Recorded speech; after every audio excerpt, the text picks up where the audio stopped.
இவர்தான் மதேன் அல் ஹமாதா. அவர் கொல்லப்படும் போது அவருடைய முகம் எப்படி ஈந்தான்றத நான் ஒரு 2 செகண்ட் காட்டுறேன்.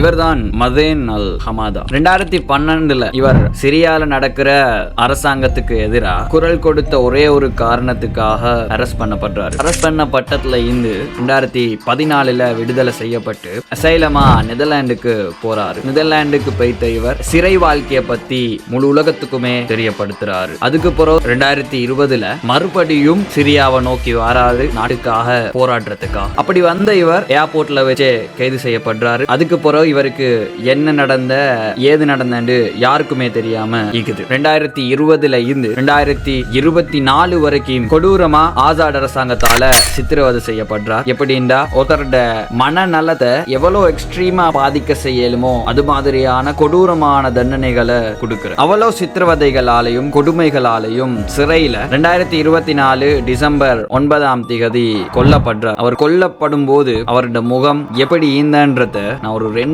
செகண்ட் காட்டுறேன். இவர் அவ்வளவு காலம் 2012 இருந்து போராடினது சிரியா மக்களை ஆசாட் அரசாங்கத்துல இருந்து காப்பாற்றணும் என்ற ஒரே ஒரு காரணத்துக்காக. இவர் கொல்லப்பட்டு ஓரிரு தினங்கள்ல சிரியாவோட ஆசாட் அரசாங்கம் செயற்பாட்டாளர்களால கவிழ்த்தப்படுது. அவ்வளவு காலம் போராடி இருந்தாலுமே ஆசாட் அரசாங்கம் வீழ்த்தப்படுற அந்த சந்தர்ப்பத்தை அவரால் காண இல்லாம போகுது.